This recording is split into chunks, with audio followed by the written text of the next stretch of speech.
म्हणजे असं तुम्ही लिमिटेशन्स नाही आणायचे, की मी हे करू शकत नाही, ते करू शकत नाही. आणि माझे खूप सारे क्लायंट्स नॉर्मल डिलिव्हरीसाठी जातात. गर्भवती महिलांनी पहिलं म्हणजे उपवास करू नका. आणि स्त्री जेव्हा ठरवते खरंच, तेव्हा ती करते सुद्धा. तर मग पण जेव्हा आपण क्लासमध्ये असतो, मला तुमचा फोन ऑफ पाहिजे, मला तुम्ही एका रूममध्ये पाहिजे, की जिथे मला काही डिस्टर्बन्स नको, जिथे फक्त तुम्ही आणि तुमचे बाळ एवढेच आहे. मी म्हणेन गर्भसंस्काराची सगळ्यांनाच गरज आहे. गर्भसंस्कार हे एक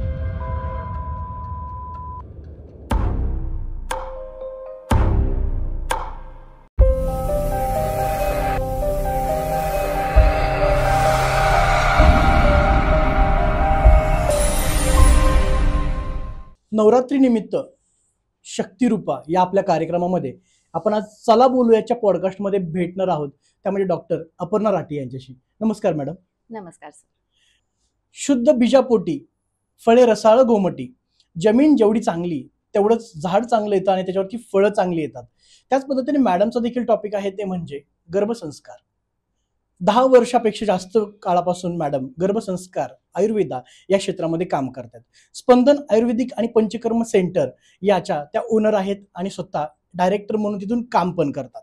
मॅडमने पोस्ट ग्रॅज्युएशन केलेलं आहे पंचकर्मामध्ये, त्याचबरोबर गर्भसंस्कारामध्ये. या सर्व गोष्टींचा विचार करता मॅडम आंतरराष्ट्रीय राष्ट्रीय पातळीवरती गर्भसंस्काराविषयी भरपूर वेळा मार्गदर्शन करतात.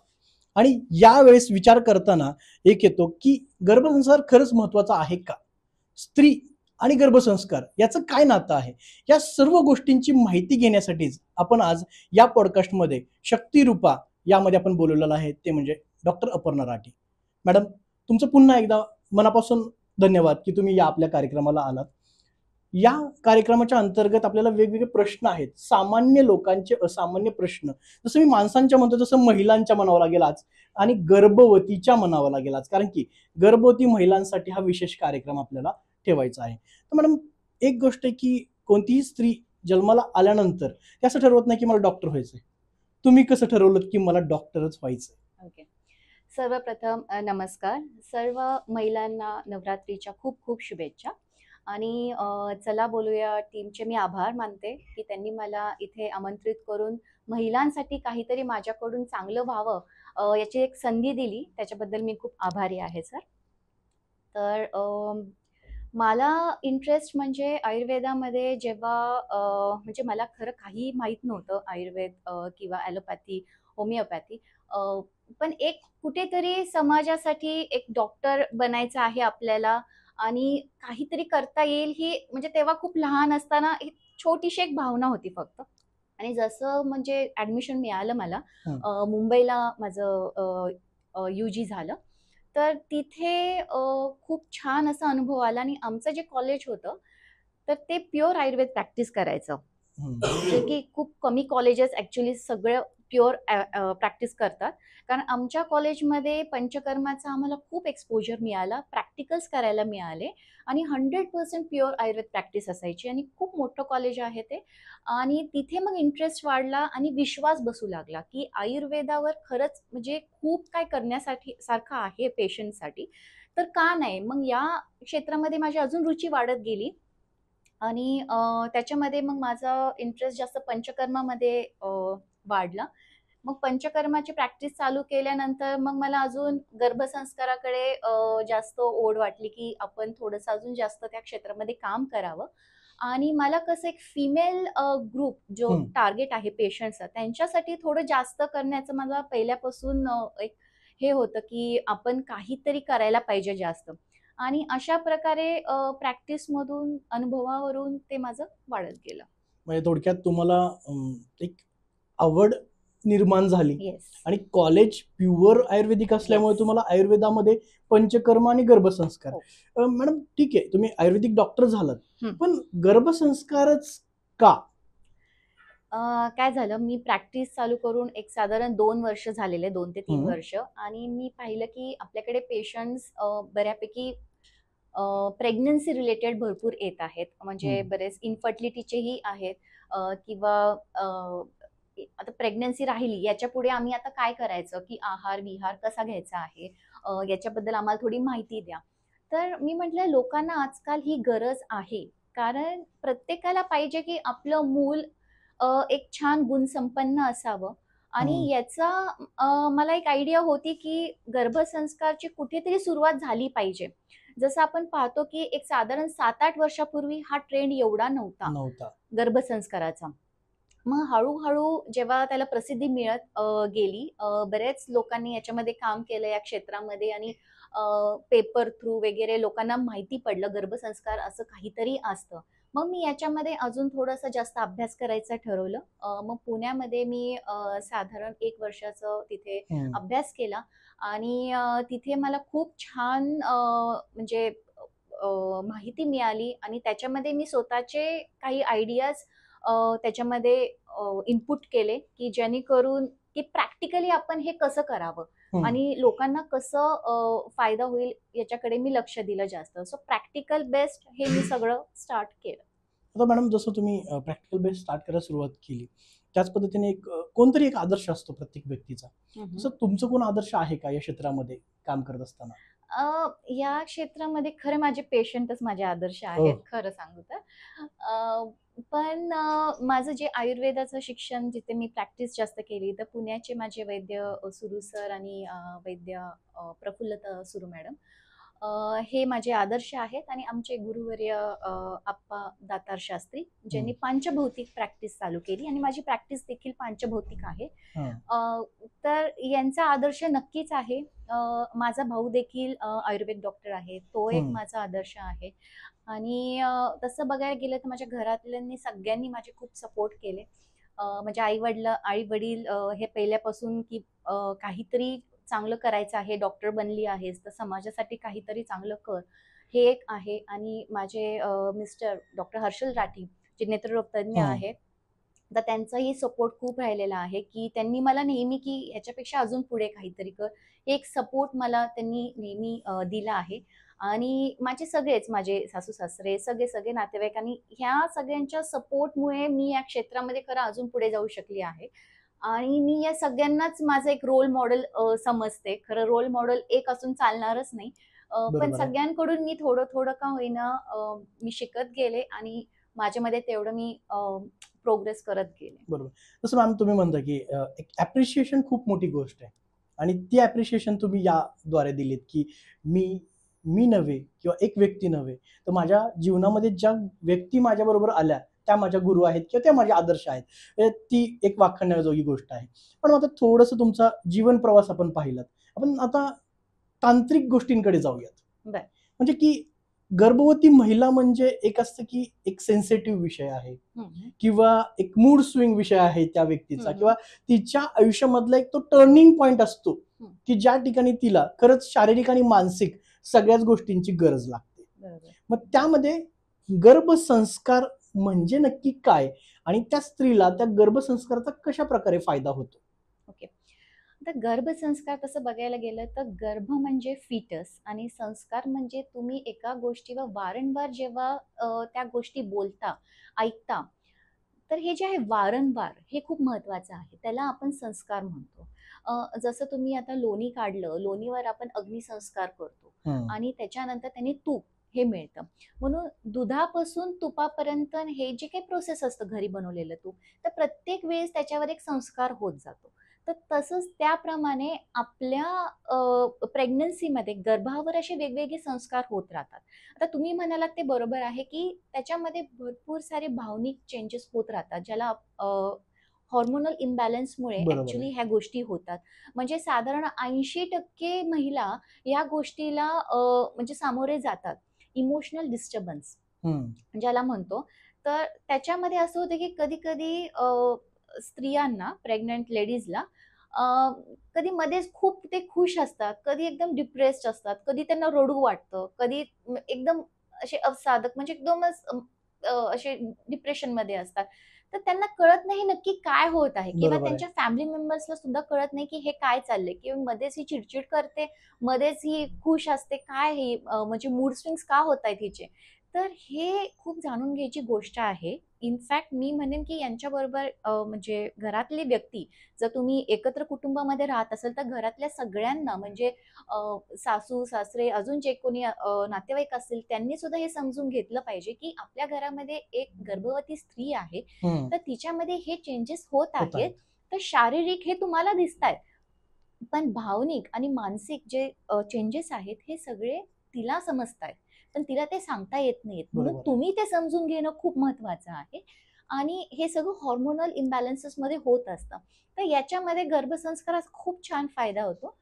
मी ज्या पद्धतीने घेते गर्भसंस्कार, खूप छान म्हणजे मला अनुभव सांगतात अ, माझे क्लायंट्स, की आम्हाला ॲक्चुअली ह्याच्यामध्ये आम्ही गेलोच नाही.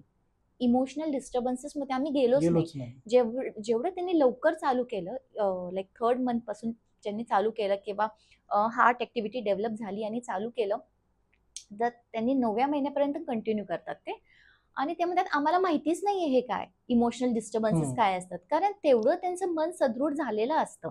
ओके. सो या ज्या गोष्टी आहेत, सायंटिफिक गोष्टी म्हणजे ज्या हॉर्मोन्सला आपण तेवढं कंट्रोल असं करू शकत नाही, पण तुम्ही मनाला नक्की कंट्रोल करू शकता. कारण हॉर्मोन्स आणि मनाचाही खूप संबंध आहे. बरोबर आहे. जसं आम्ही आयुर्वेदामध्ये रसधातू हा खूप महत्वाचा आम्ही महत्वाचं आहे. मानतो, की ज्याचा तुमच्या मनाशी खूप संबंध असतो. तो तुमचा तर्पणयुक्त असेल रसधातू, तर तुमचं मन खूप छान सक्षम आणि सदृढ राहतं. तर आयुर्वेदामध्ये आणि गर्भसंस्कारामध्ये याचा खूप चांगला एक विशेष फायदा दिसून येतो. जसं की मॅम तुम्ही खूप चांगल्या पद्धतीने सांगताय, की वारंवार एखाद्या गोष्टीची एखाद्या व्यक्तीवरती जर आपण हे केलं, तर त्याला चांगली सवय लागते. तसं आपल्याला गर्भावरती एक चांगली सवय लावायची, चांगले संस्कार लावायचे. तर शक्यतो गर्भवती महिलेने गर्भसंस्कार कधीपासून चालू करावेत? ओके. हे मला बरेच जण क्लायंट गर्भसंस्कार चालू करायच्या अगोदर एन्क्वायरीज येतात. तर मला तेव्हा खूप जण विचारतात, की आम्ही कधी चालू करावं? आमचं तर पॉझिटिव्ह आलेली आहे हं. टेस्ट, तर आम्ही कधी चालू करायचे? तर माझं म्हणणं हे असतं, की हार्ट ॲक्टिव्हिटी एकदा डेव्हलप झाली, हं. एकदा सोनोग्राफी दिसले, सगळं व्यवस्थित स्टेबलाइज असेल, तर एक साधारण एक फॉर अ सेफर साइड मी 3ऱ्या महिन्यापासून सांगते. तर 3ऱ्या महिन्यापासून सेफ तुम्ही करू शकता. कारण तोपर्यंत स्कॅन होतात, सोनोग्राफी होते, बाकीच्या सगळ्या गोष्टी थोडे सेटल झालेले असतात. हं. पहिले 3 महिने थोडेसे अनस्टेबल असतात. कुणाला व्हॉमिटिंगचा त्रास होतो, भरपूर साऱ्या गोष्टी असतात. रॅपिड डेव्हलपमेंट होत असते पहिल्या 3 बरोबर आहे. महिन्यामध्ये. तर फिजिकली ते तेवढे ड्रेन आउट झालेले हं, असतात हं. लेडीज. तर मग त्याच्यामुळे एक 3ऱ्या महिन्यापासून खरं तुम्ही साधारण चालू करू शकता. गर्भसंस्कारामध्ये योगा किंवा योग अभ्यास याचं देखील एक महत्त्व आहे. तर हे योगा कधी चालू करावेत? कोणत्या प्रकारचे योगा ह्या गर्भसंस्कारामध्ये असतात? याबद्दल मॅडम थोडीशी माहिती. ओके. योगा तुम्ही जसं गर्भसंस्कार चालू करतो, गर्भसंस्कार एक एक वेगळं असं असण्यापेक्षा इट इज अ कॉम्बिनेशन, हं. की त्याच्यामध्ये योगा आहे, त्याच्यामध्ये म्युझिक मंत्र थेरपी आहे, त्याच्यामध्ये डाएट काउन्सिलिंग आहे आणि त्याच्यामध्ये मेडिटेशन. ह्या सगळ्यांचे सब्जेक्ट एकत्र करून गर्भसंस्कार आहे. हां. सो 3ऱ्या महिन्यापासून मी जे म्हणते, की तुम्ही चालू करू शकता, तर तुम्ही तेव्हापासून देखील योगा चालू करू शकता. No worries. या योगामध्ये कोणकोणती आसनं करावीत? आता याबद्दल जर थोडंसं तुम्ही बोललात, तर महिलांना समजेल, की ओके. कोणती आसनं करावीत? तर योगासने तुम्ही हे सगळे 3ऱ्या महिन्यापासून चालू करू शकता. जसं की गर्भसंस्कार हे एक कलेक्शन आहे. लाइक मेडिटेशन असतं, त्याच्यामध्ये म्युझिक मंत्र थेरपी असते, योगासनं असते, डाएट काउन्सिलिंग असतं. तर योगासनं 3ऱ्या महिन्यापासून तुम्ही चालू करू शकता. तर त्याच्यामध्ये उभे राहून सुद्धा आसन करू शकता आणि बसून करायचे असतात. परत झोपून करायचे असतात. हे असे वेगवेगळ्या प्रकारचे आसन तुम्ही करू शकता. त्याच्यामध्ये वज्रासन करू शकता, स्वस्थ वज्रासन करू शकता. मार्जरासन जे एक असतं ते फक्त तुम्ही एक्सपर्ट डॉक्टरच्या किंवा योगा प्रॅक्टिशनरच्या अंडरच तुम्ही केलेलं ते चांगलं राहतं. त्याच्यानंतर त्याच्यामध्ये भरपूर सारे म्हणजे त्याच्यामध्ये आपण मेडिटेशन आणि प्राणायाम, अनुलोम-विलोम प्राणायाम हे देखील घेतो. आणि त्याच्यानंतर शवासन म्हणून असतं शेवटचं, तर त्याच्यामध्ये प्रेग्नन्सीमध्ये करणारं शवासन मी वेगळं घेते. हं. युजुअली जे केलं जातं शवासन ते वेगळं असतं, पण प्रेग्नन्सीमध्ये सुद्धा शवासन आहे. Shavasana plus meditation. हं. तर या पद्धतीने करू शकतो. जसं गर्भसंस्कार म्हणजे असं वाटतं, की गर्भवती महिलेशी रिलेटेडच ही गोष्ट आहे. मग त्यामध्ये काही पतीची काही भूमिका असते का? खूप मोठी भूमिका असते हो. पतीची. कारण त्याच्यामध्ये बघायला गेलं तर बाळ जे असतं ते आईच्या गर्भामध्ये वाढत असतं, गर्भाशयामध्ये वाढत असतं. पण जो इमोशनल सपोर्ट आहे, तो सगळा पतीने देणं अपेक्षित आहे.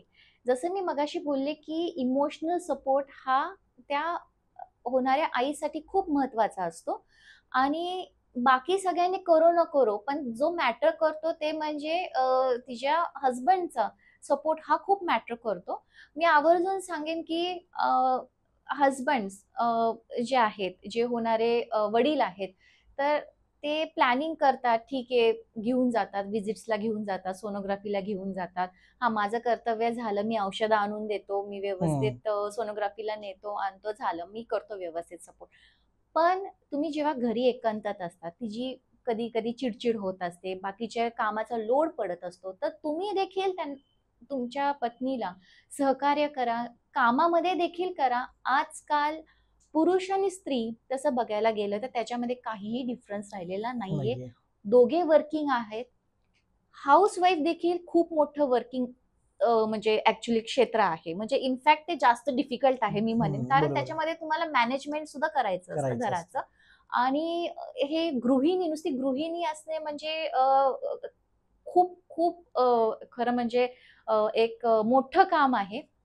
तर त्याच्यामध्ये तुम्ही व्यवस्थित त्यांना आठवण करून द्यायचं, की तुम्ही औषधं कसे घ्यायचे आहेत, वेळेवर औषधं घ्यायची आहेत. अजून एक गोष्ट काय होते, प्रेग्नन्सीमध्ये विसरण्याचे जे हे आहे ते वाढतं थोडंसं. कारण ते हॉर्मोनल इम्बॅलन्समुळे. पण ते कुठेतरी मी हेच विसरले, मी तेच विसरले, मी औषध घ्यायचं विसरले, मी हे करायचं विसरले, हे होत राहतं. तर तुम्ही ॲज अ हसबंड म्हणून एक आठवण करून देऊ शकता, की आता ही वेळ झालेली आहे औषधाची, हे घे, हे व्यवस्थित खा, तुला त्रास होतोय तर मी हे काम करू का? हे छोट्या-छोट्या गोष्टी आहेत, पण त्या खूप मोठ्या मॅटर करतात. आणि गर्भवती स्त्रीसाठी याच्याहून दुसरा आनंद दुसरा नसतो. खरं सांगते तर मटेरियलिस्टिक आनंद मुळीच नसतो दुसरे काही. मग तुम्ही कितीही गिफ्ट्स आणून द्या आणि कितीही काही करा, त्याच्यापेक्षा हा इमोशनल सपोर्ट हा खूप इम्पॉर्टंट असतो. आणि या प्रकारे कुठे ना कुठे बाळ, आई आणि वडील ह्या दोघांशी कनेक्ट होतो. मॅडम खूप छान तुम्ही सांगितलं की कनेक्ट होतं. पण कधी-कधी काय होतं माहिती का, की लग्न होतं. मे बी ते अर्ली एजमध्ये होतं किंवा नंतरच्या एजमध्ये होतं. म्हणजे प्रेम होतं, लग्न लगेच होतं. तर ना जोडप्यांना ना स्पेस पाहिजे असतो. आणि अचानक काय होतं, की बाळ राहतं. ज्याला आपण ॲक्सिडेंटल बेबी हे खूप जास्त आपल्याला ऐकायला मिळतं. सो ॲक्सिडेंटल बेबी जर झालं, तर अशा वेळेस गर्भसंस्कारामध्ये समुपदेशन महत्वाचं आहे का? हो, नक्कीच महत्वाचं आहे. कारण याच्यामध्ये परत आलं म्हणजे मानसिक स्थिती. ओके. याच्यामध्ये वाढला आहे तो मेंटल स्ट्रेस. आणि कुठल्याही प्रकारचा स्ट्रेस, मेंटल स्ट्रेस जर आला, तर त्याच्यामध्ये परत गर्भावर हा परिणाम होतो. सो काउन्सिलिंग नक्कीच इम्पॉर्टंट आहे. अनप्लॅन्ड बरेच जणांचे राहतात. तर ठीक आहे, प्रत्येकाचा एक पर्सनल ओपिनियन असतं, पर्सनल चॉईस असते. पण याच्यामध्ये नक्की काउन्सिलिंग महत्वाचं आहे. दोन्ही कपल्सला महत्वाचं आहे. काउन्सिलिंगचा काय रोल राहतो? आता जसं मी सांगितलं, की काउन्सिलिंगमध्ये जसं मी सांगितलं, की फादरचा रोल काय पाहिजे आहे. तसंच आपण काउन्सिलिंगमध्ये, की ठीक आहे, आता तुम्ही अनप्लॅन केलेलं आहे बाळ, ठीक आहे, तुम्हाला स्पेस पाहिजे आहे, पण तुम्ही थोडंसं आता ह्या गोष्टी तर तुम्ही रिव्हर्स नाही करू शकत. परत दुसरं उदाहरण म्हणजे आजकाल कितीतरी जोडपे असे आहेत, की त्यांना पाहिजे आहे, ते ट्राय करतात नॅचरल प्रेग्नन्सी राहण्यासाठी, पण ते यशस्वी होत नाहीये. सो तुम्ही त्यांच्याकडे सुद्धा पहा. बरोबर आहे. आणि मे बी तुम्ही स्पेस घेत आहात, ठीक आहे. तसं बघायला गेलं तर पीसीओडी हा जो आजार आहे, ज्याच्यामध्ये बीजाची उत्पत्ती व्यवस्थित महिन्याला होत नाही, जेणेकरून गर्भधारणा राहण्यास थोडासा प्रॉब्लेम होतो. तर हे सुद्धा एक साधारण 5 मध्ये 2 महिलांना हे कॉमन झालेलं आहे. एवढं कॉमन आहे. सो आजकालच्या लाईफस्टाईलमध्ये बघायला गेलं तर तुम्ही थोडं पॉझिटिव्हली बघायला पाहिजे, की ॲज अ कपल, की ठीक आहे, पुढे जाऊन असे प्रॉब्लेम्स न येण्यापेक्षा आता आपलं एक लकीली राहिलेलं आहे, ही प्रिशियस प्रेग्नन्सी समजून आपण कॅरी फॉरवर्ड केली पाहिजे. आणि एक एक गिफ्ट म्हणून तुम्ही म्हणू शकता. हू नोज, नंतर 2-3 वर्षानंतर काय सिच्युएशन असेल, मे बी तुम्ही त्याच्यासाठी जास्त प्रयत्न करत राहतात आणि तुमच्या पदरी ते येणार नाही. सो जे काय मिळेल ते तुम्ही व्यवस्थित एक आनंदी ह्याने तुम्ही एक्सेप्ट केलं पाहिजे. आणि शक्यतो थोडं फादर्सला ह्या गोष्टीचं असतं, जास्त स्पेस पाहिजे असते. कारण जेव्हा महिला ही आई बनणार आहे याचं जेव्हा भावना येतात, खूप हम्म, कमी असतील की त्यांना नको म्हणतात ते. बरोबर आहे. पण तिला फक्त सपोर्ट करायला तिचा नवरा पाहिजे असतो, की की हां, चल येस, हे आपण आपलं करूया, आहे आणि आपल्याला जायचंय करूया. पुढे. बास एवढं जरी म्हणजे मेल कम्युनिटीने एवढं जरी समजून घेतलं तरी खूप झालं. हं. जसं की मॅम आपण बघितलं की म्हणजे की म्हणजे ॲक्सिडेंटल बेबी झालं. हं. पण काही कपल्समध्ये असं होतं की खूप प्रयत्न हं, हं, करतोय, बाळ होत नाहीये हं. आणि IVF सारखी ट्रीटमेंट हो. घेतलीये, ICSI IVF सारखी ट्रीटमेंट घेतलीये किंवा कपलला खूप वर्षानंतर बाळ होतंय. हं, तर अशा वेळेस काय होतं की ते बाळ राहतं पण डॉक्टर बेड रेस्ट सांगतात. हं, हं. तर मग या बेड रेस्टमध्ये गर्भसंस्कारामध्ये कोणकोणत्या गोष्टी अशा आहेत की ज्या खरंच त्यांनी केलं पाहिजे? गर्भसंस्काराचा अशा कपल्सवरती काय परिणाम होतो? आता जसं मी सांगितलं की गर्भसंस्कार जे मी थोडं पार्ट्समध्ये घेते, की लाइक मेडिटेशन असतं, माझं म्युझिक मंत्र थेरपी असतं, योगासनं असतात. जेव्हा बेड रेस्ट सांगितली असते तर त्याच्यामध्ये फक्त योगासन हं, हे आपण एक थोडेफार काळजीपूर्वक करायचे असतात. आता मी जे योगा घेते ते खूप सेफ असतात, म्हणजे लाइक 100% सेफ असतात. पण त्यातले हं, काही आसन असतात, की ते मी सांगते की तुम्हाला बेड रेस्ट सांगितले असेल किंवा प्लॅसेंटा जर खाली असेल, हं, तर मग तुम्ही हे आसन करायचे नाहीयेत. त्या महिलांना मी सांगते, की तुम्ही हे आसन करायचे नाहीयेत. तर मग त्याप्रमाणे त्यांना आपण गाईड करतो. पण त्याच्यामध्ये योगासनाचा जेव्हा सेशन असतो, तो फक्त योगासनाचा नसून त्याच्यामध्ये फर्स्ट जे असतं त्याच्यामध्ये मी प्राणायाम करून घेते. त्याच्यानंतर ओमकारा असतात किंवा त्याच्यामध्ये शेवटी जे असतं ते शवासन असतं. हं, तर म्हणजे त्याच्यामध्ये खूप सारे मी डिव्हिजन केलेले असतात. सो तुम्ही फक्त ठीक आहे, तुम्ही फक्त फिजिकल पार्ट जो आहे ते तुम्ही करू नका. पण हं. बाकीचे जे सेशन्स असतात मेडिटेशन, म्युझिक, मंत्र थेरपी हे तरी तुम्ही नक्की करू शकता. कारण गर्भसंस्कारामध्ये इमोशनल क्वोशंट डेव्हलप होणं खूप इम्पॉर्टंट आहे आणि it is more of that. गर्भसंस्कारमध्ये जे भावनिक आणि मानसिक हे जे स्टेबिलायझेशन म्हणजे हं. गर्भसंस्कारामध्ये सगळ्यात काम जास्त रोल जो आहे तो मनावर मनावरती. होणार असतो. त्याच्यामुळे physical I will give second priority. हं. बट हे जे आहे मन जे सगळं कंट्रोल करत असतं, तर त्याच्यावर काम करणं आपल्याला जास्त महत्वाचं ठरतं. जसं मॅडम तुम्ही म्हटलात, की मनावरती काम करणं महत्त्वाचं आहे. पण गर्भसंस्काराचा विचार केला तर मग डाएटचा पण काही रोल येतो का? हो, तो कसा नक्की, असतो? नक्की. खूप मोठा रोल आहे. मी डाएट काउन्सिलिंग सुद्धा करत असते, की तुम्ही आयुर्वेदामध्ये काय आहे, प्रत्येक महिन्यामध्ये डाएट हे सांगितलेले आहेत, की जसं मी तुम्हाला बोलले, की धातूंचं वर्णन केलेलं हं, आहे. रस, हं. रक्त, मांस, मेद, अस्थी, मज्जा, शुक्र. तर हे प्रत्येक महिन्यामध्ये याचा जे डेव्हलपमेंट आहे ते चांगल्या पद्धतीने व्हावेत म्हणून आयुर्वेदामध्ये इव्हन त्याच्यासाठी मासानुमासिक औषधं देखील आहेत, की पहिल्या हं. महिन्यामध्ये घेणारे औषधं हे आहेत, दुसऱ्या महिन्यामध्ये हे, तिसऱ्या महिन्यात हे.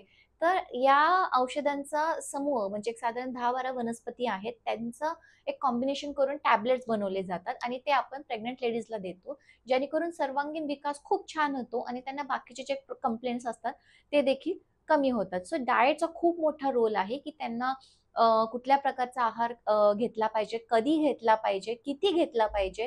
असं नाही, की तुम्ही 2 आहात तर तुम्ही भरपूर खाल्लं पाहिजे, भरपूर बरोबर आहे. खाल्लं पाहिजे असं नाहीये, की तुम्हाला साधारण एक 1400 कॅलरीज म्हणजे प्रत्येक महिन्यामध्ये थोडे कॅलरीज ठरलेले आहेत. हं. एवढे तुम्ही घेतले तरी सफिशियंट आहात. असं नाही, की मी 2 आहे म्हणून मी भरपूर खायचं आहे. याचे दुसरे दुष्परिणाम म्हणजे अनवॉन्टेड वेट गेन जास्त होतं. हं. दुसरं म्हणजे शुगर वाढते, थायरॉइडचे प्रॉब्लेम्स होऊ शकतात. सो डाएट कंट्रोल नाही म्हणणार मी, पण एक व्यवस्थित योजनापूर्वक आहार असणं गरजेचं आहे आणि मेन म्हणजे डाएट हा सात्विक राहणं असणं खूप इम्पॉर्टंट आहे. आता सात्विक म्हणजे ज्याच्यामध्ये एकदम ताजा आहार आहे, हं. जो शुद्ध शाकाहारी आहे, जो गरम आहे, ह्या गोष्टी खूप महत्त्वाच्या आहेत.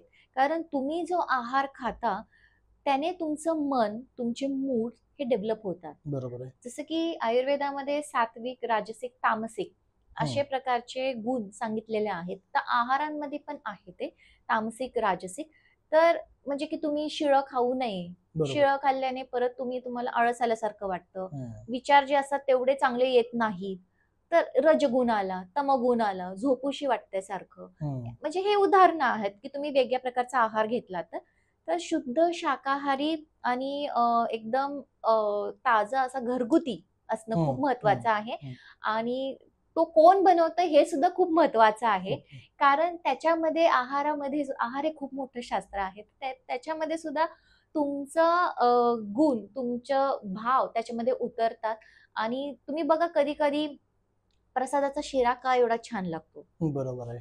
किंवा आपण घरी तो शिरा केला तर आपल्याला का नाही एवढं आवडत ठीक आहे नाही. खातो. पण कधी-कधी 1-2 घास खाल्ले ते तृप्त ती वाटतं. ती टेस्ट आपण मिस करतो थोडक्यात. हां, तर ते जे भावना आहे ना, ते खूप महत्वाची आहे, की तुम्ही काय खाता आहात, कुठे खात आहात आणि कसे खात आहात, हे महत्वाचं आहे. आणि मग आपण ते क्लासेसमध्ये मी गाईड करते, की तुम्ही कुठल्या महिन्यात काय-काय खाल्लं पाहिजे.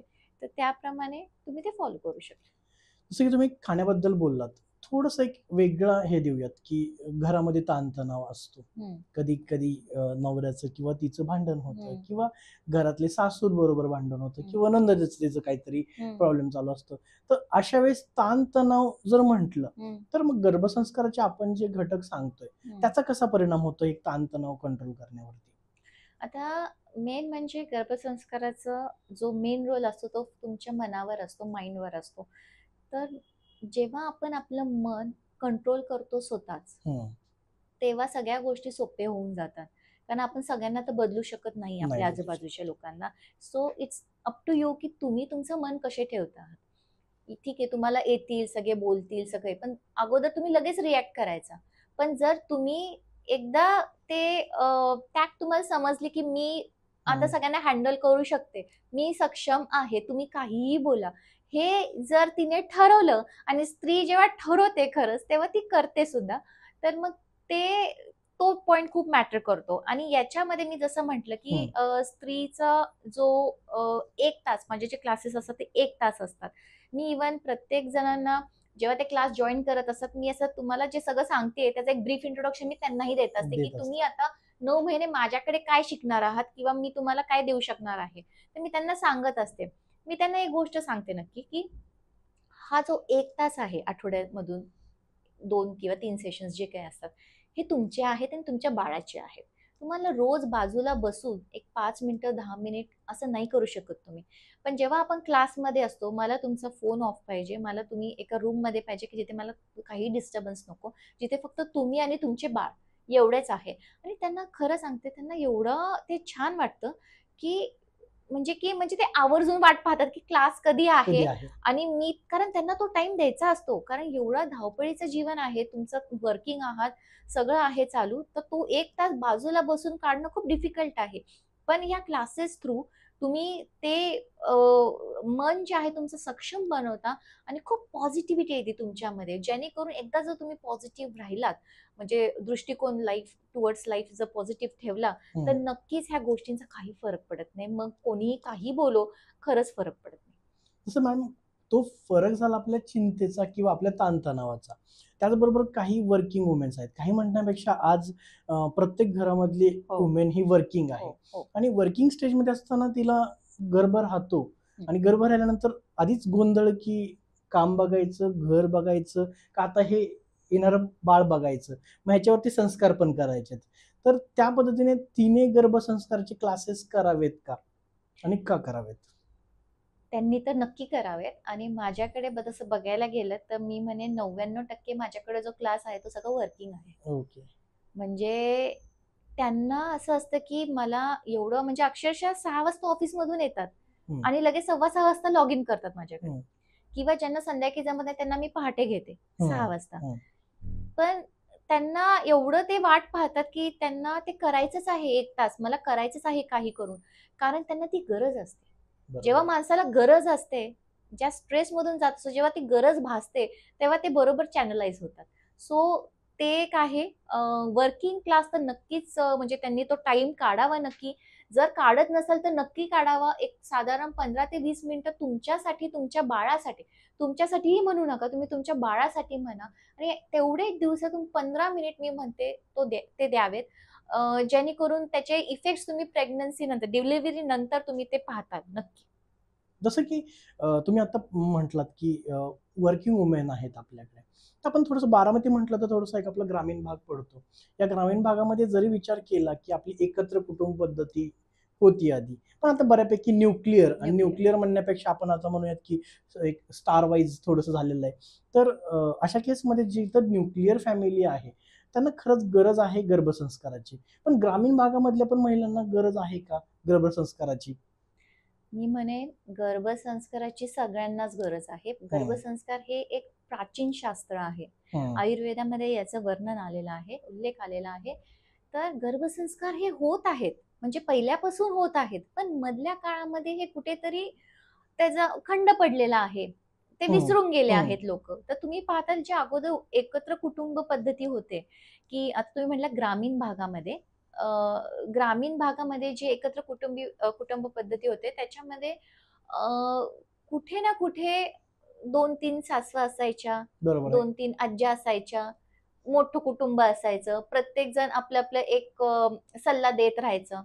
तर हे खूप छोटे आणि खूप छान सल्ले असतात आणि वर्क डिस्ट्रीब्युशन व्हायचं. त्याच्यामुळे त्या स्त्रीला तेवढं ताण यायचा नाही. तिचं जे वर्कलोड आहे ते ती डिस्ट्रीब्यूट व्हायचे किंवा तिला एक एक छान हे केलं जायचं, की बाबा तू हे आहे, तू एवढी ठराविक कामं कर आणि त्यांना माहिती होते की कोणते कामं करून घ्यायचे, की जेणेकरून तिची नॉर्मल डिलिव्हरी होणार आहे. बरोबर आहे. की जसं जात्यावर बसून तू दळण कर. आता जात्यावर बसून आज आज आपण म्हंटल की आज असं असतं की तू खाली पण वाकू नको, तू हे पण करू नको, तू ते पण करू नको. मी माझ्या क्लासेसमध्ये मी करायला लावते सगळं. असं काही नाही, कारण गर्भवती राहणं, प्रेग्नन्सी राहणं इज नॉट लाईक तुम्ही खूप मी काहीतरी वेगळी आहे आता आणि मी ते सेन्सेशन ते नाही पाहिजे. नॉर्मल रुटीन मध्ये राहा. तुम्ही खाली बस करू शकता. अजिबात म्हणजे असं तुम्ही लिमिटेशन्स नाही आणायचे की मी हे करू शकत नाही, ते करू शकत नाही. आणि माझे खूप सारे क्लायंट्स नॉर्मल डिलिव्हरीसाठी जातात. तर जसं तुम्ही म्हणालात की आजकाल ती गरज आहे का, न्यूक्लिअर फॅमिली होत चाललेली आहेत. तर हो, त्यांना गरज आहे. न्यूक्लिअर फॅमिली असली तरी सुद्धा सगळं बॅलन्स करून मी तर म्हणेन आता जास्त गरज आहे. जसं मी म्हटलं की याच्यामध्ये मानसिक तणाव कुठेतरी त्यांना शेअर करायचं असतं. जसं की मी माझ्या क्लासेसमध्ये जो एक आफ्टर सेशन किंवा बिफोर सेशन माझ्याशी ते म्हणतात की मॅडम आम्हाला तुमच्याशी बोलायचं आहे. तर त्या मला बोलतात, सांगतात मला त्यांचे फिलिंग्स, की मला थोडंसं लो फील होत आहे, घरामध्ये थोडंसं टेन्शन आहे. मग मी माझ्या परीने जेवढं काही मला त्यांना गाईड करता येईल मी त्यांना करते. पर्सनल लेवलवर गाईड करते, की जेणेकरून बाकीच्यांना ते डिस्टर्ब होऊ नये. पण ते खूप महत्वाचं आहे. म्हणजे मी हळूहळू मला ते जाणवलं हे खूप महत्वाचं आहे आणि त्यांना ते एवढं कम्फर्टेबल फील होतं, की ते येऊन शेअर करतात खरंच. आणि इमोशनल ब्रेकआउट्स असतात, की काय करायचं? किंवा मग मी त्यांना एक गर्भसंस्काराचं प्लॅटफॉर्म थ्रू त्यांना थोडंसं सांगते, की तुम्ही असं-असं करा. तुम्ही कशा पद्धतीने डील करू शकता आणि तुम्ही कसं अजून स्ट्राँग बनू शकता. सो येस, डेफिनेटली तुम्ही न्यूक्लिअर फॅमिली असो, तुम्ही जॉइंट फॅमिलीमध्ये असो, शेवटी तुम्ही इंडिव्हिज्युअल आहात. बरोबर आहे. तुमच्या गर्भाशयामध्ये गर्भाची वाढ होत आहे आणि तुम्हाला जास्तीत जास्त 100% तुम्हाला तुमच्या बाळासाठी तुम्हाला करायचं असतं प्रेग्नन्सीमध्ये. सो डेफिनेटली गर्भसंस्कार तुम्ही सगळे करू शकता. मॅडम, जसं मी म्हटलं की सगळ्यांनी गर्भसंस्कार केला पाहिजे. पण काय होतं माहिती आहे का, की म्हणजे मी आनंदी तर माझं जग आनंदी, आणि गर्भवती महिलेसाठी तिचं तिचं जग म्हणजे तिचं आतमधलं बाळ असतं. करेक्ट. जर असा विचार केला तर तिने आनंदी राहिलं पाहिजे. तर गर्भसंस्कार तर आपण बोलतोच, पण एखाद्या गर्भवती महिलेने आनंदी कसं राहिलं पाहिजे, तिने काय काय केलं पाहिजे त्यासाठी? हां, तर याच्यामध्ये माझं गर्भसंवाद म्हणून एक हे असतं, माझ्या ट्रेनिंगमध्येच एक पार्ट असतो. तर त्याच्यामध्ये मी नेहमी सांगते, की तुम्ही एक 5 मिनिट तुमच्या बाळासाठी द्यायचा आहे. दोन्ही हात तुमच्या पोटावरती ठेवायचे आहेत. तुम्ही तुमच्या बाळाशी बोलायचं आहे. तुम्ही एकांतात बसा आणि बोला. इमॅजिन करा आणि एवढं आहे, की बाळ 3ऱ्या महिन्यापासून ॲक्चुअली ऐकायला सुरुवात होते. ॲक्टिव्हली जे आहे ते 6व्या महिन्यापासून चालू होतं. तेव्हा ऑडिटरी सिस्टम डेव्हलप झालेली असते. पण तुम्ही थोडंफार बोला. तुमच्या बाळासाठी तुम्ही बोलताय, पण त्याचा परिणाम जो आहे तो तुमच्यावर होत असतो. ओके? ती कनेक्ट व्हायची जी भावना असते ना, ती डेव्हलप होत असते. सो डेफिनेटली तुम्ही जेवढा आनंदी राहणार, तेवढं तुमचं बाळ आनंदी असणार आहे. याचा उदाहरण म्हणजे डिलिव्हरी नंतर तुम्ही पाहता, की काही बाळं थोडेसे चिडचिडे असतात किंवा काही एकदमच गप्प बोलत नाहीत आणि काय एकदम खुश असतात, आनंदी असतात. आणि आजकाल असं झालेलं आहे, पाहतात बाळाला गर्भसंस्कार केलेले का? असे विचारतात. हो. हे मला क्लायंट्स कडून कळालंय हां. तर म्हणले की गर्भसंस्कार केले का? कारण हा एवढा डिफरन्स दिसून येतो दिसून येतो. मुलांमध्ये. तर हा सगळा परिणाम असतो प्रेग्नन्सी मधला, हं. की म्हणजे त्या मातेचं मन त्यावेळेस कसं होतं. आता बऱ्याच जणांचं तुम्ही पाहताल की ड्यू टू सम कंडिशन्स स्त्री जी असते ती थोडीशी डिप्रेस्ड राहते. हं. काही कारणामुळे. तुम्ही पाहताल मूल येणारं ते सुद्धा थोडंसं हे तसंच. असतं, शांत असतं. कारण तो आणि मी प्रेग्नन्सीमध्ये म्हणजे माझ्याकडे जे पेशंट्स येतात, मी मुलांना जेव्हा चेक करते दुसऱ्या, मी विचारते, "तुमच्या त्या प्रेग्नन्सीमध्ये तुम्ही स्ट्रेस कॅरी केलेला का?" ते म्हणतात, "हो, मी स्ट्रेसमध्ये होते." आणि त्यानुसार खूप म्हणजे आता तो विषय तर वेगळाच आहे, पण हं. तुम्हाला ते आजारांमध्ये दिसून येतात. तर हा एवढा परिणाम होतो.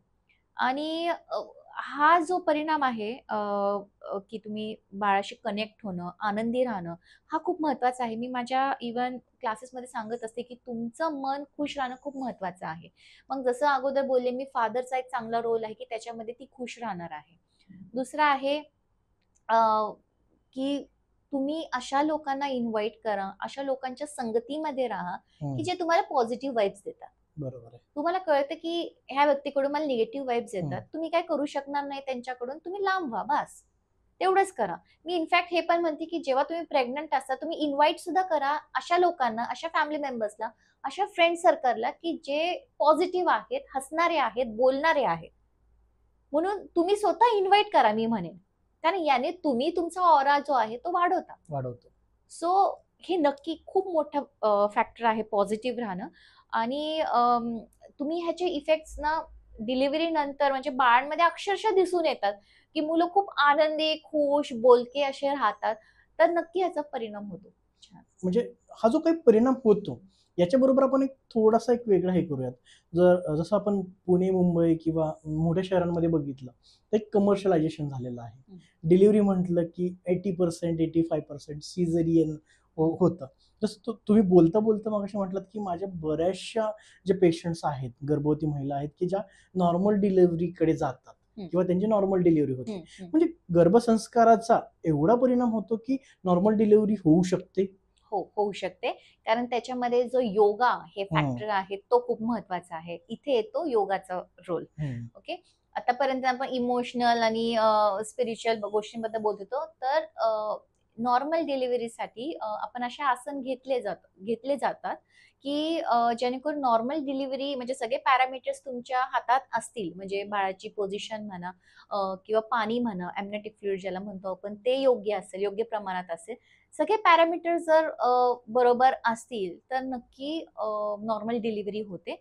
आणि आजकाल खूप लोकं याच्यासाठी म्हणजे हे एन्करेज करतात खरं. हे आता माझे क्लायंट्स जे आहेत ते इंटरनॅशनल आहेत क्लायंट्स, तर तिकडे बघितलं मी, तिकडे डॉक्टर्स जास्त प्रिफर करतात नॉर्मल हं. डिलिव्हरीसाठी. हं.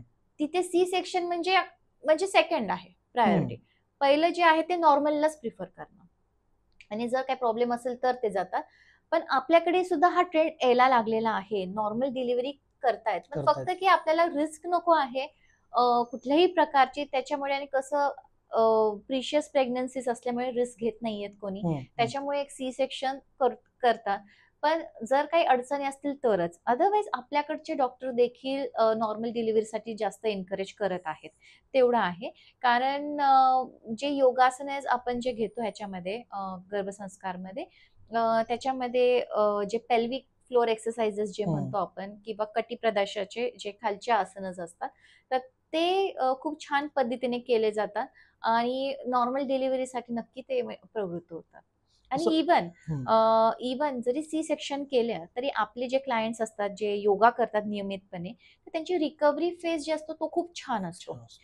म्हणजे तुम्ही बघायला गेलात, की एका प्रेग्नन्सीमध्ये रिकव्हरी फेज सी सेक्शन नंतर एक 5 दिवस हॉस्पिटलमध्ये हं. असतात. बरेच पेन होत असतात. बरेच सारे अपचनाचे प्रॉब्लेम्स होत असतात. कारण एवढं बेड रेस्ट असतं, एवढं पेन असतं, इंजेक्शन दिलेलं असतं, भूल दिलेली असते. पण आपले जे क्लायंट्स आहेत त्यांचं जे शरीर असतं ते जास्त फ्लेक्सिबल झालेलं हं. असतं आणि मला माझे क्लायंट सांगतात की आम्हाला खरंच ते जे 5 दिवस असतात त्याच्यामध्ये आम्हाला एवढा प्रॉब्लेम खरंच जाणवला नाही काय. कारण कुठेतरी त्यांचं मन सुद्धा त्यांनी एक कंट्रोल करायचं त्यांनी ते शिकलेलं असतं की एक पॉझिटिव्ह ॲटिट्यूड ठेवलेला असतो. सो हे खूप इम्पॉर्टंट आहे. तर मी त्यांना म्हणते मला जो रिकव्हरी फेज आहे तुम्ही जरी सी सेक्शनमध्ये गेला, मला तो जो रिकव्हरी फेज आहे ना तो मला चांगला पाहिजे. कारण तो लॅक्टेशनवर त्याचा खूप मोठा परिणाम होत असतो. जर ती मदर जर त्या फेजमध्ये स्ट्रेसमध्ये गेली, तर लॅक्टेशनला प्रॉब्लेम येतो. आणि ते लॅक्टेशन जे आहे ते डेव्हलप करायला म्हणजे जो फर्स्ट इनिशियल फेज असतो लॅक्टेशनचा, फीडिंगचा, तो मदर आणि चाइल्डमध्ये तो खूप डिफिकल्ट फेज असतो. तिथे जर तुम्ही व्यवस्थित गेला नाहीत, की मग व्यवस्थित आणि ते सायकल आहे. म्हणजे बाळाने फीडिंग घेतलं तर तुमचं प्रोडक्शन वाढणार आहे. जर कमी झालं तर हे पण कमी होत जाणार आहे. सो मेंटली तुम्ही तिथे चांगले सक्षम असणं खूप महत्वाचं आहे.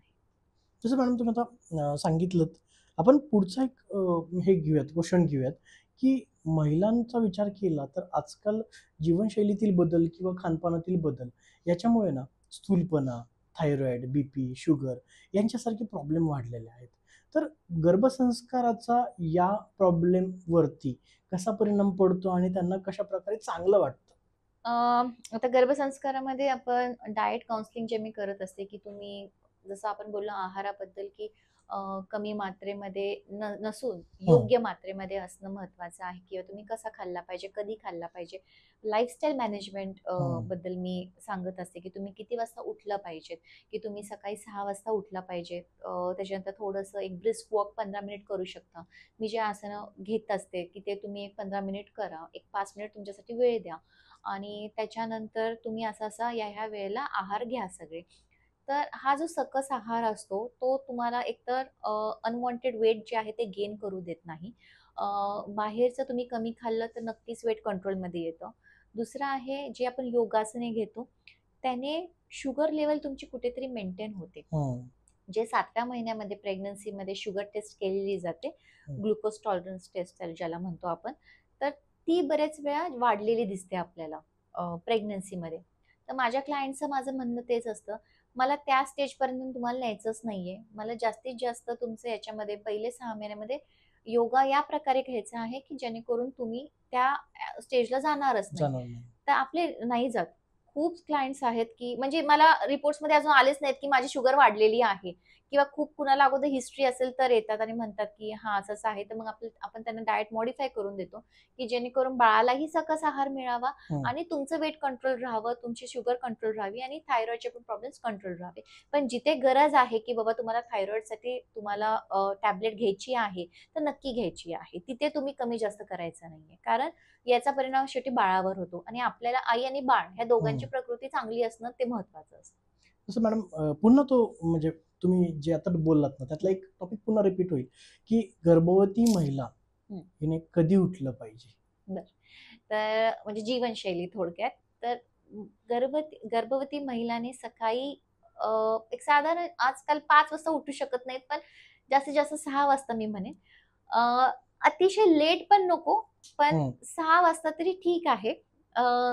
आणि उठण्यापेक्षा मी म्हणेन झोपलं कधी पाहिजे. कारण बरोबर आहे. ते खूप महत्वाचं आहे. काय होतं हां, मला वेळ आहे, मी मोबाईल हां. बघत-बघत झोपते किंवा काय, नाही. तुम्ही झोपायच्या 1 तास अगोदर तुमचा मोबाईल बाजूच्या रूममध्ये ठेवला पाहिजे. जेणेकरून तुमची झोप डिस्टर्ब होणार नाही आणि एक साधारण 10 वाजता तुम्ही झोपले पाहिजेत. 10 ते 6 ही पुरेशी झोप आहे हं. प्रेग्नन्सीमध्ये आणि जर वाटलंच तुम्हाला तर दुपारी एक अर्ध्या तासाची डुलकी घेऊ शकता जेवण झाल्यानंतर डाव्या कुशीवर. तर अशा प्रकारे झोपेचं नियोजन तुम्ही करू शकता. आता जसं मॅडम तुम्ही म्हटलात, मी तो प्रश्नही करतो, की नक्की महिलेने झोपावं कधी?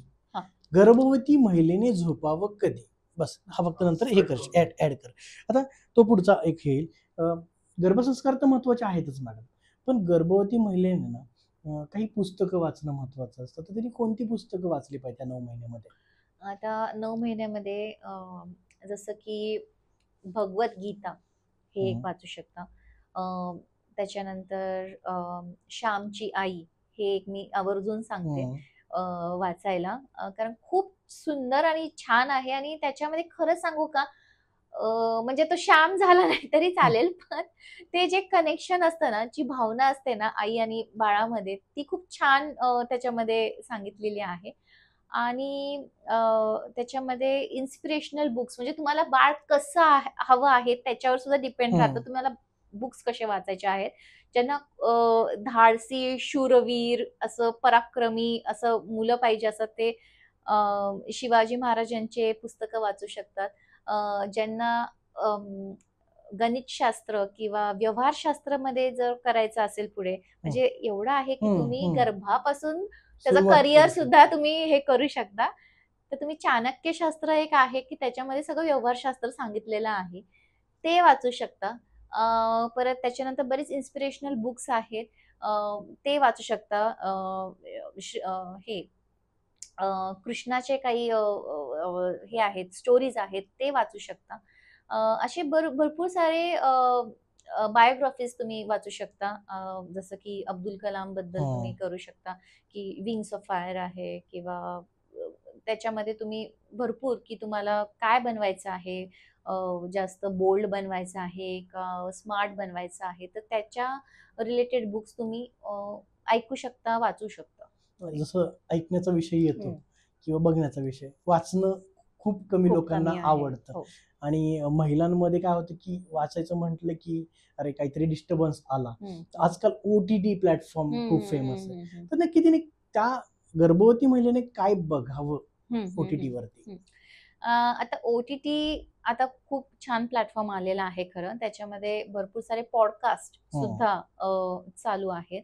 अ, त्याच्यामध्ये सुद्धा वेगवेगळ्या प्रकारचे सेक्शन वाईज पॉडकास्ट असतात. इन्स्पिरेशनल असतात किंवा पॉझिटिव्ह थॉट्सवाले पॉडकास्ट असतात. तर असे तुम्ही ऐका किंवा बघा, की जेणेकरून तुम्हाला पॉझिटिव्ह राहण्यामध्ये मदत होते, की जीवन कसं जगायचं. त्याप्रमाणे तुम्ही ऐकू शकता. दुसरी गोष्ट मी सांगेन, अं, जे लाफ्टर चॅलेंज आणि हे असे प्रोग्राम्स येत आहेत, हं. ते खरंच तुम्ही मज्जा म्हणून थोडं पाहू शकता. हं. कारण की जे आज कॉमेडी शोज येत आहेत, की तिथून जर तुम्हाला, म्हणजे एक सेन्सिबल कॉमेडी शो जे आहेत, ते नक्की बरोबर आहे. पाहू शकता. आणि इव्हन मूव्हीज सुद्धा, अ, असे कॉमेडी जे मूव्हीज आहेत, ते तुम्ही पाहू शकता. आणि कारण काहीही करून आपलं मोटिव्ह काय आहे, की तुम्ही खुश पाहिजे. बाकीच्या गोष्टी नंतर आल्या, इन्स्पिरेशनल आणि स्पिरिच्युअल वगैरे, ते ठीक आहे. पण त्याच्या अगोदर तुम्ही आनंदी राहायला पाहिजे. तुमचं मन आनंदी राहिलं पाहिजे. तुम्ही त्या 5 मिनिटाची जी काही क्लिप पाहणार आहात, त्याने तुम्ही हसला पाहिजे. बस. जेव्हा तुम्ही हसता, तो स्ट्रेस तुमचा कमी होतो. बरोबर आहे. आणि मी सांगेन, न्यूज किंवा न्यूजपेपर बघू नका, वाचू नका, हं. ऐकू नका. कारण की आज तुम्ही बघायला गेलात, की 80% त्याच्यामध्ये मॅटर हा निगेटिव्ह असतो. ठीक आहे, तुम्ही जागरूक राहा. समाजामध्ये काय चाललंय ते तुम्ही तुम्ही माहिती करून घ्या.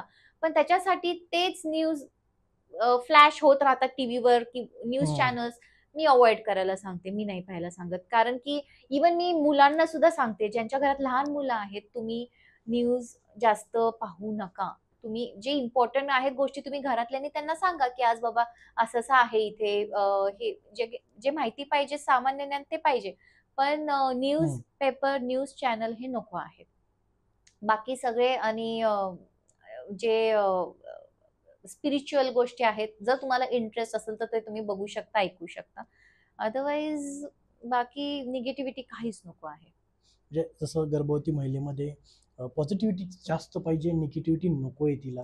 जेणेकरून त्याचा परिणाम तिच्या बाळावरती होणार आहे आणि पुढे डिलिव्हरी होण्यामध्ये तिला मदत होणार आहे. पण माझं गर्भसंस्कार या संपूर्ण एपिसोडमध्ये तुम्ही खूप चांगल्या प्रकारे माहिती दिलीत.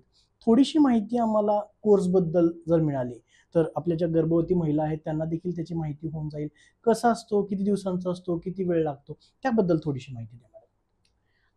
माझा जो कोर्स असतो, ते जसं मी सांगितलं, की 3ऱ्या महिन्यापासून तुम्ही चालू करू शकता. ते तुम्ही 9व्या महिन्यापर्यंत कंटिन्यू करू शकता. हा तुमचा चॉईस असतो. पण आपल्याकडे येणारे क्लायंट्स एकदा चालू केले, की त्यांना डिलिव्हरीच्या आदल्या दिवसापर्यंत ते माझ्याकडे कंटिन्यू हं. करत असतात. आणि माझे जे सेशन्स असतात त्याच्यामध्ये मी 8 सेशन्स, 12 सेशन्स असे मी महिन्याला घेतले जातात. आणि 1-1 तासाचे असे हे सेशन्स असतात आणि शक्यतो इव्हिनिंग बॅचेस आपण ठेवत असतो. ज्यांना जमत नाही अगदीच त्यांना आपण सकाळचे ठेवतो आणि त्याला प्लॅटफॉर्म असतो आपला ऑनलाईनच असतो हा प्लॅटफॉर्म. Zoomवर मी कंडक्ट करते आणि त्याच्यामुळे आपलं ऑल ओव्हर वर्ल्ड म्हणता येईल सगळे क्लायंट्स आपल्याकडे ते ज्ञान घेऊ शकतात. त्याच्यामुळे या प्रकारे तुम्ही एनरोल करू शकता अ, अ, 3ऱ्या महिन्यापासून आणि कंटिन्यू करू शकता. आता गर्भसंस्कार हा एक ट्रेंड म्हणूयात आपण, की जो ट्रेंड म्हणून उदयास येतोय. तर देखील एक गर्भसंस्काराचं आज एक शक्तिरूपा आपण या एपिसोडमध्ये आहोत आणि याच्यामध्ये आपण गर्भसंस्कार आणि महिलावरती होणारे बदल याबद्दल बोलतोय. बोलत असताना हा म्हणजे गर्भसंस्कार ट्रेंड किंवा त्याविषयी जर काही टिप्स द्यायच्या म्हटले या नवरात्रीनिमित्त, तर तुम्ही गर्भवती महिलांना काय टिप्स देऊ इच्छिता? गर्भवती महिलांनी पहिलं म्हणजे उपवास करू नका. हं. नवरात्रीचे जे उपवास असतात, कारण काय होतं कुठेतरी लिमिटेशन्स असतात. की तुम्ही अ, आपलं श्रावण महिना आला किंवा नवरात्री आले, हा मी उपवास करणार आहे. म्हणजे तुम्हाला कोणी सांगत नाही किंवा असं बंधन नसतं. हे तुम्ही ठरवता, की तुम्हाला उपवास करायचा आहे. पण तुम्ही एवढं लक्षात घ्यायचं आहे, तुम्ही एक नाहीये, तुम्ही आता 2 आहात. तुम्ही एका जीवाला वाढवताय आतमध्ये तुमच्या. सो आहार समतोल असणं खूप महत्वाचं आहे. आणि तसं बघायला गेलं तुम्ही जेव्हा फास्ट करता जास्त तेव्हा जास्त वातूळ खाल्लं जातं, जेणेकरून अपचनाचे त्रास होतात, पित्ताचे त्रास होतात. तर त्याच्यामुळे उपवास जो आहे तो चांगल्या पद्धतीने करू शकता खरं तर. खूप सारे चांगले ऑप्शन्स आहेत, जे मी सांगत असते क्लायंट्सला, की तुम्ही ह्या पद्धतीने करू शकता, की तुम्ही त्याच्यामध्ये अ, जे उपवासाचे जे भाकरी असतात ते घेऊ शकता हं. किंवा भेंडीची भाजी एक चालते. म्हणजे एक उदाहरण सांगते, की ते तुम्ही खाऊ शकता. पण अजिबात मी काही खाणार नाही, खिचडीच खाणार, मी भगरच खाणार असं करू नका. सो पहिली गोष्ट नवरात्रीसाठी म्हणून मी सांगेन, की तुम्ही अ, आहार जो आहे तो व्यवस्थित ठेवा तुमचा आणि खूप छान 9 दिवस आहेत. अ, त्याने त्याला एक शास्त्रीय त्याला कारण सुद्धा आहे, की ऑक्टोबर महिन्यामधली हीट कमी व्हावी याच्यासाठी सुद्धा जे चप्पल न घालण्याचं जी प्रथा आहे, ती हं. त्याच्यासाठीच आहे, की तुमच्या बॉडीमधली हीट बॅलन्स होऊन हार्मोनल बॅलन्स व्हावे याच्यासाठी असतं. पण ते सुद्धा तुम्ही कुठेतरी घरातल्या घरात, पण बाहेर उन्हामध्ये जाऊन तसं काही करू नका. बिना चप्पलचं वगैरे. कारण ते जुनं म्हणजे तुम्हाला ह्याच्याप्रमाणे काळाप्रमाणे बदलावं लागतं. सो ते फॉलो करायचं आहे आणि व्यायाम नक्की करा. भरपूर चाला, व्यवस्थित पाणी प्या. पाण्याचं प्रमाण व्यवस्थित असणं खूप महत्त्वाचं आहे. ऑक्टोबर महिना आहे, ही ऑक्टोबर हीट आता चालू होणार आहे. त्याच्यामुळे डिहायड्रेशन होऊ देऊ नका. फळं खा आणि व्यवस्थित समतोल असा आहार घ्या. मॅडम, खूप सुंदर आणि चांगली माहिती दिली. एक कमी वेळेमध्ये खूप चांगला आपण संदेश लोकांपर्यंत पोहोचवतोय किंवा गर्भवती महिलांपर्यंत पोहोचवतो, त्याचा नक्कीच त्यांना फायदा होईल. आज आपल्या चला बोलूयात या प्लॅटफॉर्मवरती आपण डॉक्टर अपर्णा राठी यांच्याशी बोललोत. त्यांचा गर्भसंस्कार आणि त्याचबरोबरचा असणारा अभ्यास त्यांनी आज पुढे मांडला. मॅडम, त्याबद्दल मनापासून आभारी आहे तुमचा. धन्यवाद. चला चला बोलूयाच्या आमच्या पूर्ण टीमतर्फे मनापासून धन्यवाद. तुम्ही जो बहुमूल्य वेळ आम्हाला दिलात त्याबद्दल. तुम्हाला देखील असेच काही प्रश्न असतील तर खाली नंबर आहे, त्या नंबरवरती तुम्ही संपर्क साधू शकता. त्याचबरोबर मॅडमला जर तुम्हाला प्रत्यक्ष भेटायचं असेल तर आम्ही तुम्हाला ॲड्रेस पाठवतो, त्या ॲड्रेसवरती तुम्ही मॅडमला भेटू शकता. So stay tune with us. आपल्याबरोबर असंच तुम्ही बंधनात राहा. का तर आपण शक्तिरूपा याच्या अंडर 9 वेगवेगळ्या विषयांवरती वेगवेगळ्या तज्ञांना बोलवणार आहोत आणि तुमच्या सामान्य लोकांच्या असामान्य प्रश्नांना नक्कीच चांगलं उत्तर मिळेल याबद्दल आम्ही तुम्हाला शाश्वती देतो. So stay tune with us. हा नक्की व्हिडिओ लाईक करा, शेअर करा, सबस्क्राईब नक्की करा. थँक्यू.